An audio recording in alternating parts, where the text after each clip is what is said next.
जय श्री राम भक्तों। तो हम सुन रहे हैं पूज्य राजन जी महाराज के द्वारा श्री राम कथा। तो श्री राम कथा के बीच में एक प्रसंग आया है कि हमें जीवन में जब बहुत प्रशंसा मिलने लगे तो हमें क्या करना चाहिए। तो इस श्री राम कथा में पूज्य राजन जी महाराज ने बताया है कि जब हमें बहुत ज़्यादा प्रशंसा मिलने लगे तो हमें सावधान हो जाना चाहिए।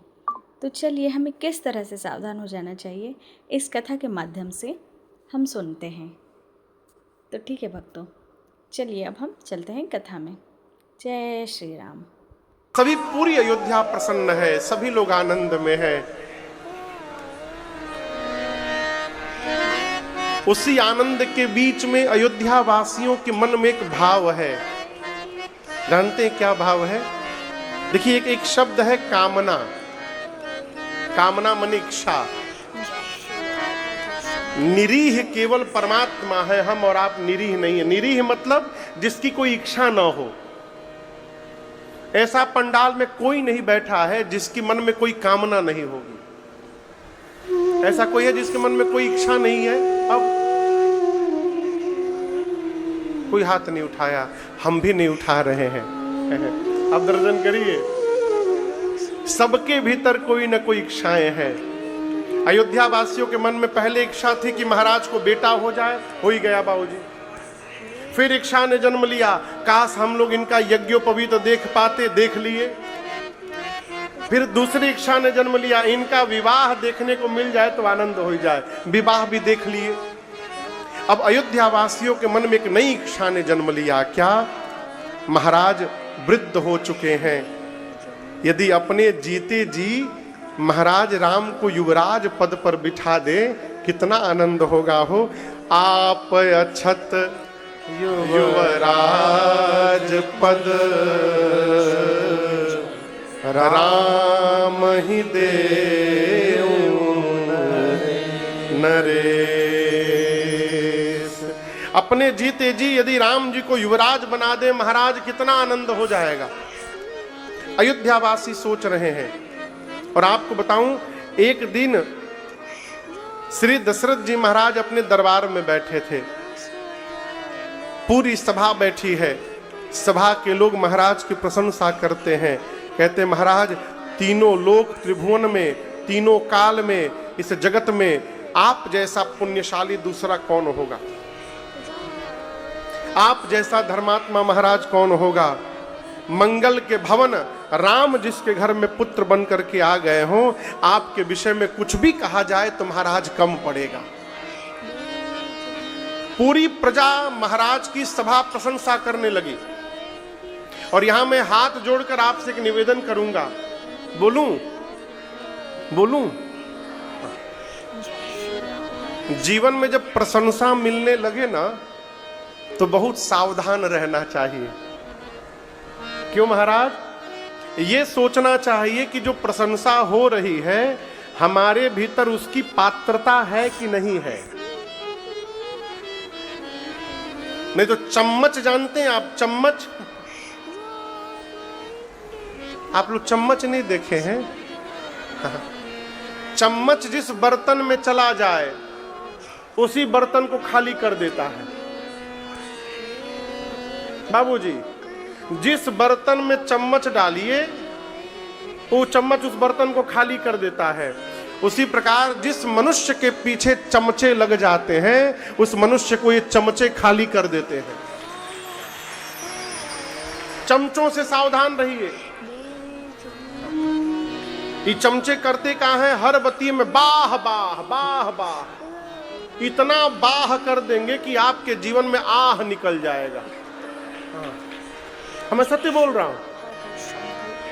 एक हमारे परिचित हैं, उनके साथ वो जब आते थे तो उनके गाड़ी में 4-5 लोग बैठ के आते थे। बाबूजी, मैं उनका नाम नहीं लूंगा। वो जब आवे, समझ रहे हैं ना, उनके साथ गाड़ी में 4 लोग बैठ के आते थे। एक आदमी उनका तौलिया पकड़ता था, एक आदमी उनका पान का डिब्बा पकड़ता था, एक आदमी उनका पिकदान पकड़ता, जिसको थूकते थे वो।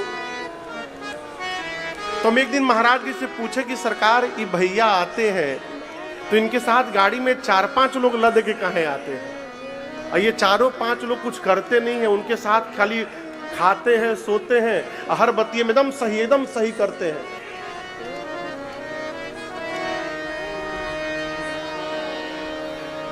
महाराज जी बोले ये सब एवं है, एवं।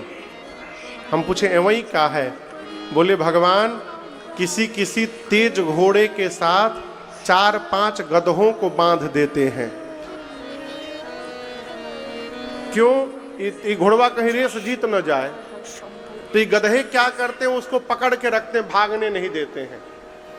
तो उसी प्रकार आपके साथ यदि बाह बाह करने वाले लोग हैं, अब बाह बाह करें तो ध्यान रखिए, अपने भीतर झांक कर देखिए, ये जो प्रशंसा मिल रही है इसकी पात्रता है कि नहीं है। बिना पात्रता की गई प्रशंसा व्यक्तित्व को समाप्त करने के लिए पर्याप्त है, वही समाप्त कर देगी प्रशंसा। सभा के लोगों ने महाराज की प्रशंसा की। महाराज अपने जीवन को अपने मन के दर्पण में देखने लगे कि ये जो कहा जा रहा है मैं इसका अधिकारी हूं कि नहीं हूं। ये इसका मूल भाव है। व्यवहारिक दृष्टिकोण से दशरथ जी को लगा कि उनके सिर पर जो मुकुट रखा गया है ना, वो तनिक टेढ़ा हो गया है। तो मुकुट को सीधा करने के लिए दशरथ जी शीशा लिए, दर्पण हाथ में, और मुकुट देख करके, दर्पण देख करके मुकुट को सीधा किया।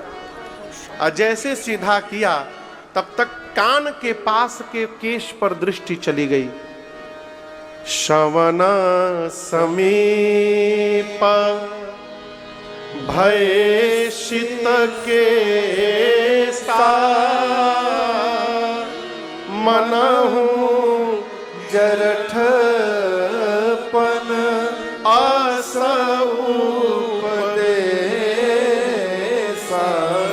कान के पास के केश पर दृष्टि गई महाराज की। देखे मेरे केश श्वेत हो गए। कैसे हो गए? श्वेत मतलब समझ रहे हैं ना, उज्जर, वाइट, सफेद। महाराज ने देखा कि मेरे केश, कान के पास के केश श्वेत हो गए। महाराज को लगा कि ये केश उनके कान में प्रवेश करके और उनको उपदेश दे रहे हैं। महाराज हम लोग अपना रंग बदलना प्रारंभ कर दिए, अब आप भी अपना रंग बदलिए। कैसे बदलिए? नृप युवराज राम काहू देहु जीवन जनमा लाह कीन ले। महाराज ने केश देखा तो मन में भाव आया कि ये कह रहे हैं कि राम को युवराज बनाकर मुक्त होइए। क्या होइए? और आपको एक बात मैं कहूं, मुक्त होना पड़ता है, कोई करने वाला मुक्त नहीं है। आपको कोई आदमी मर जाता है ना तो लोग कहते हैं मुक्त हो गए। मुक्त कौन देखने गया मुक्त हो गए? मुक्त हुए कि नहीं इसके लिए पहले आप मरिए। भाई बिना मरे कैसे मालूम कि मुक्त हुए कि नहीं हुए? मरने के बाद कोई मुक्त नहीं होता, मरने के बाद केवल तेरही होती है। वो तब होगा जब लड़कवा लायक होगा तब, नहीं तो भगवान मालिक है। ऐ जो जीते जी मुक्त नहीं हो पा रहा है, मरने के बाद खाक मुक्त होगा। प्राण निकल रहा है, चाबी छूट नहीं रही है तिजोरी वाली, पकड़े हैं चाबी छूट नहीं रहा। ऐसा आदमी मुक्त होगा कभी? 100 जन्म में मुक्त नहीं होगा। मुक्त होना पड़ता है। कैसे महाराज? संतान यदि योग्य हो गई तो पिता का धर्म है अपना सारा भार्य संतान को सौंप करके और स्वयं मुक्त हो जाए, ये मुक्ति है। बेटा लायक हुआ तो हैंड ओवर करिए प्रॉपर्टी और नहीं व्यापार सारा। आदमी छोड़ता नहीं, डुबा देगा महाराज, डुबा देगा। आप अमृत पी के नहीं आए हैं, रतिये में यदि टे बोल गए तो, आप यदि रतिये में चले गए तो कल से कौन उबारेगा? वही करेगा। आपके सन्मुख डुबाएगा तो आप संभालने के लिए रहेंगे, आपके पीछे डुबाएगा तो कौन संभालेगा उसको? अपने रहते संतान को सारा भार सौंप करके मुक्त होइए। महाराज के मन में आया राम को युवराज बना देना चाहिए। दौड़े गुरु जी के पास, जाकर प्रणाम किए, कहे गुरुदेव मेरे राम सब प्रकार लायक हो गए हैं, मैं चाहता हूं ऐसा एक मुहूर्त बता दीजिए जिस पर मैं राम का अभिषेक कर सकूं। क्या पता कल ये शरीर मेरा रहे न रहे। गुरुदेव भगवान जान रहे हैं कि जो मुहूर्त पूछा जा रहा है ये मुहूर्त 14 वर्ष बाद आनी है। लेकिन कहे कैसे कि 14 वर्ष बाद मुहूर्त है। महाराज बेचैन है। तो गुरुदेव ने कहा महाराज मुहूर्त मत पूछिए, बेगी विलंब न। राम जी रावण के लिए बन नहीं गए। राम जी यदि बन न जाते तो केवट भैया को भगवान का चरणामृत कहां से प्राप्त हो पाता। आप सोचिए, राम जी बन न जाते तो सुतीक्षण जी अपने गुरु जी की दक्षिणा कैसे लौटा पाते। राम जी बन न जाते तो सर्वभंग जी को गति कैसे प्राप्त होती। राम जी बन न जाते तो शबरी मैया की प्रतीक्षा कैसे पूरी हो पाती। बाबूजी शबरी मैया जाति से भीलनी थी। गुरु जी कहे थे कि राम जी की प्रतीक्षा करना इसी आश्रम में बैठकर। मेरे भाग्य में भगवान राम का दर्शन नहीं लिखा है बेटी, परंतु तुम्हारा भाग्य देख रहा हूं। तुमको दर्शन देने के लिए राम चलकर तुम्हारे आश्रम पर आएंगे, यहीं बैठकर प्रतीक्षा करना राम की।